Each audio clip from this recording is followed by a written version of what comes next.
The legend of the Mothman all begins around in one tiny sleepy town, Point Pleasant, West Virginia, when two pairs of couples reported seeing a strange flying monster with red eyes. The young couples were so horrified by what they saw, they quickly got into the car to try to get away, yet the creature chased them, flying over them for quite a distance and showing its great capacity for speed. Subsequently, the reports of this monster couldn't stop coming in for a whole year in this particular area of West Virginia, until suddenly all the reports of the Mothman mysteriously stopped. Around the same time, the bridge in the town collapsed, tragically killing many people. Ever since then, the Mothman and the Silver Bridge tragedy have been linked. So what really happened here in this tiny town? And is the Mothman real? For background, I watched the Mothman prophecies as a child, and I have been afraid, terrified of the Mothman ever since. Whether the Mothman was real or not never occurred to me. I was an impressionable child when I watched the film, and all I knew was that the film and creepy depictions of this flying monster with wings and glowing red eyes absolutely terrified me. I'm not sure why I was allowed to watch such a film alone by myself at a young age, but needless to say, the film, while a very good one, has haunted me ever since. Mothman Prophecies with Richard Gere is a great film, and it is based on the real-life events that happened at Point Pleasant. Since my parents did nothing to stop me from getting PTSD from this film and other horror films, I thought I would put my fears to rest and revisit the Mothman legend as an adult, and investigate who the Mothman was and where this legend really comes from. Like all good legends, I will try to separate fact from fiction and figure out why the myth arose and the context and history of the town. So who is the Mothman? Was it one creature or many? As far as we know, there only seemed to be one Mothman. No one speaks of Mothman in plural, and this creature or monster seemed to be a one-off that first appeared out of nowhere to haunt and scare the people of West Virginia, flying around at night starting in 1966. There doesn't seem to be any reports or sightings of anything similar to a Mothman before this time, so it is a relatively new legend, unlike legends with deeper, longer histories like vampires or werewolves that have been around for ages. The Mothman is described as being a bird-like man with an enormous wingspan, glowing red eyes, and a muscular build. And there's also been jokes that his statue has rather muscular buns but we won't comment on that. The legend of the Mothman all centers around the tiny town Point Pleasant, beginning when Roger and Linda Scarberry and Steve and Mary Millette came running and screaming out of the backwoods nearby where the old TNT factories used to be. They were so terrified by what they saw, they went to the local police authorities and described the terrible monster, which thereafter would soon be dubbed the Mothman. No one actually thought it was a giant moth, but the name stuck, perhaps because of a Batman show with a moth killer character at that time. The Mothman was described more as looking like a bird-human hybrid capable of large speeds of flight, and one witness even claiming the Mothman chased them at great length and great speeds. Thereafter, multiple people around the town began to report seeing the Mothman. People were genuinely scared. Nowadays, by its description, the Mothman might be characterized as a cryptid. A cryptid is a mythological animal that may or may not exist. So did the Mothman exist, or were local townspeople seeing something else to frighten them? Local Shawnee Native legends describe a similar creature in their mythology called the Thunderbird. And Point Pleasant, West Virginia, like most areas of North America, was originally on native land, and several battles occurred here in Point Pleasant between the natives and settlers, as well as the French, English, and Americans, all at different points. This history of the area is important to remember because we will touch upon it later when we try to understand what truly happened here. So, giant flying creature with legs and glowing eyes, swooping around and scaring people. To be honest, the Mothman kind of sounds like a gargoyle or freakishly large owl. Owls have glowing eyes when you flash light at them, and they have a similar shape to that described of the Mothman. So it's completely possible people were just seeing a very large, abnormally sized owl. I mean, even in humans, we occasionally get giant spawn and people unusual appearance. So it's completely plausible an owl might have been born a very unusually big size. I mean, genetics and all the chemicals now in nature with a nearby TNT plant of all the chemicals there, you'd think mutations would happen more commonly. And if the Mothman was actually an owl, it would explain why the creature was only seen at night. I think this theory alleviates my fears the most.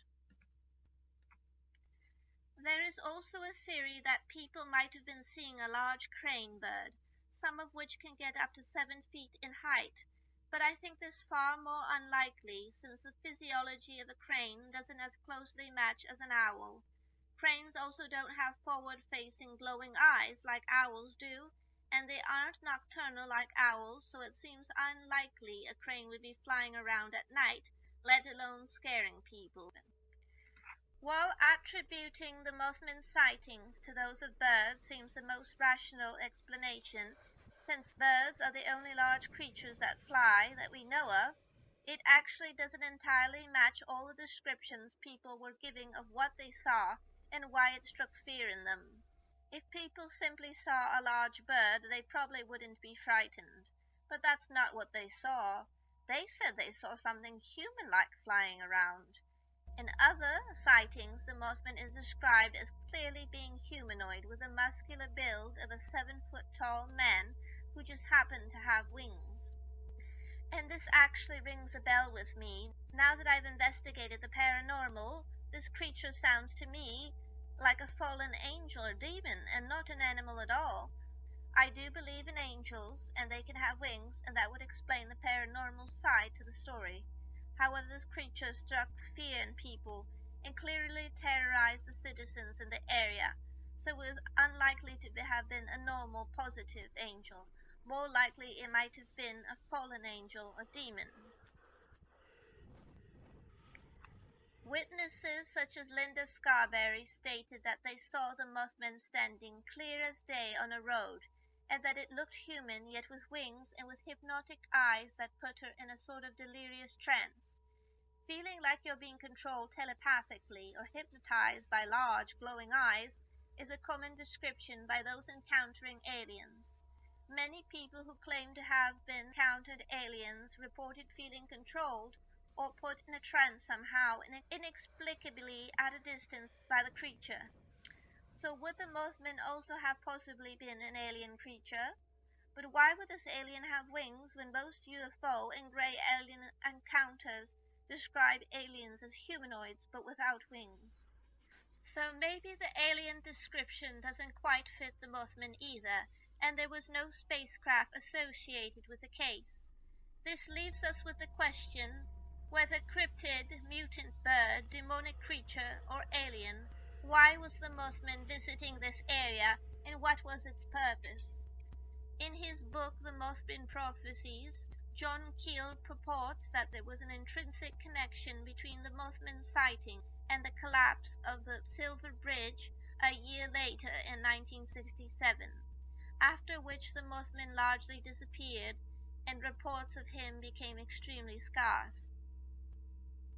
John Keel seems to suggest the creature acted as an omen, or perhaps harbinger, of the tragic bridge collapse.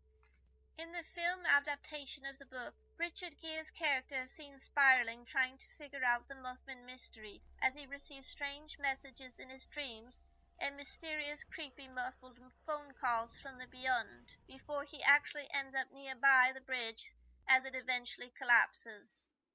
This is the fictionalized account of the events, and Hollywood certainly has a propensity to exaggerate. But did anyone receive muffled phone calls or prophecies from the beyond? Shockingly, the phone calls, no, but prophecies, yes, that supposedly did happen. People of Point Pleasant, some of whom also saw the Mothman, claim to have had dreams and premonitions of the bridge collapsing, and images and visions of Christmas presents floating in the water, all of which eerily came to pass as the bridge suddenly, without warning, fell into the Ohio River on December 15, 1967. But why did this unusual, seemingly supernatural creature come to target this area? Why would this tiny town become the target of a supernatural terror campaign?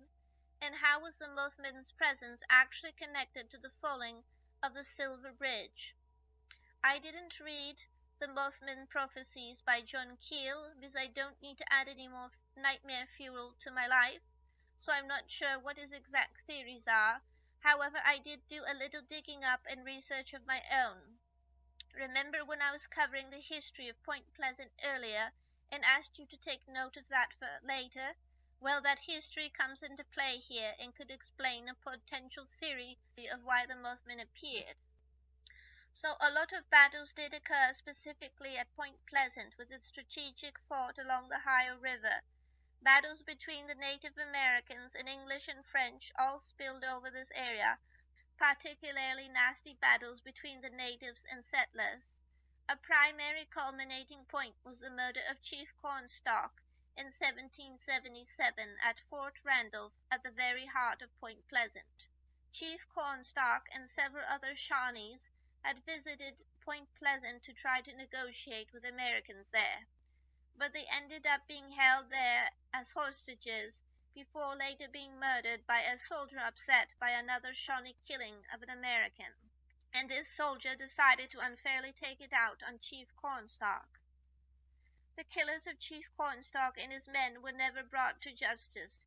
Even though a trial was briefly held, they were let off, and Point Pleasant is said to have been cursed as a result of this. This is interesting to note because what if a native curse was the cause of the Mothman sightings and the Silver Bridge happening? Native American tribes were highly spiritual people and did practice shamanism and powerful types of witchcraft, so it is fully possible a curse may have been done to the town. It is also possible that the Mothman might have some basis in Native American mythology, specifically the Thunderbird. The Thunderbird of native legends is supposed to be a wrathful, shape-shifting bird-human hybrid with flashing eyes, which sounds eerily similar to the Mothman's description.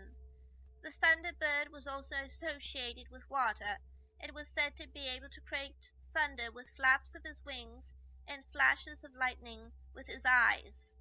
Is it possible a vengeful Thunderbird caused the Silver Bridge to collapse? Witnesses at the collapse reported hearing loud noises and shaking before the bridge suddenly, without warning, gave way and collapsed into the cold water, and sinking innocent victims in the cars into the freezing Ohio River.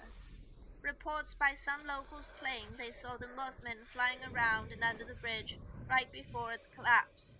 The tragedy at Silver Bridge was later investigated and explained as caused by bad engineering, but it is not unthinkable that the error might have been brought to its breaking point by a supernatural shove or shake of a thunderbird. So was the Mothman a hoax or real? My instincts, now that I've researched a bit, tell me the descriptions between various people of the creature are too oddly specific and consistent. And the whole idea of the Mothman is just so uncanny, I don't think it was made up. If people were going to lie about seeing a strange monster, why would they decide to describe a flying half-human monster with red eyes? It seems unthinkable, and that description seems extremely random, and it was unprecedented at the time, so it could easily have made the witnesses targets of mockery and laughter. I do believe the townspeople of Point Pleasant actually did see something that was flying around at night during that time and truly did drive a wedge of fear through the townspeople. However, what that is, we will never truly know. While it is possible it was a hoax, The motive seems unclear, and none of the victims seem to have profited off their story. Author John Keel was not from Point Pleasant, and his book The Mothman Prophecies was written almost a decade later after the events. So unless the townspeople all colluded together in the long run to make this story, I'm not sure what their motive could be. Drive the local real estate prices down, perhaps? Scare off developers from buying up their town? And if it was a hoax, that still doesn't explain the bridge falling, which was very much real. In this very tiny town, to have such a huge calamity, not just the Mothman, but then the Silver Bridge collapse, seems very unlikely, and things that might only happen once every few centuries, let alone in the span of just 1 year. Point Pleasant has only a few thousand people, and even less in the 1960s. And the Silver Bridge, which connected Point Pleasant with Gallipolis, Ohio, was the major central feature to this otherwise forgettable town. Two strange things happening in a tiny town with less than 5,000 people doesn't seem like a coincidence. It seems like a pattern, especially because it all happened strictly in the short time period between 1966 and 1967 when the bridge collapsed. And since then, while the town pays homage to the Mothman with a statue as part of its unique history, we haven't heard much happening there ever since. I'm not a psychic, but I am intuitive, and to be honest, I lean towards the Mothman being something real and a phenomenon beyond our human understanding or the limits of normal reality. Perhaps we will never know what the Mothman really was, but I do believe something strange happened at Point Pleasant. Did investigating further into the Mothman phenomena alleviate my fears? Not quite. I'm still somewhat scared of the Mothman, but perhaps in a more cold, rational way, now that I've researched it. And after my investigation, I don't believe the Mothman was an owl or simply a sensationalized story to make headlines. I believe the Mothman was truly something paranormal and something beyond our understanding, which still creeps me out. So when you go out at night near the Ohio River, and particularly in Point Pleasant, be careful of what you might stumble upon. Stay safe out there.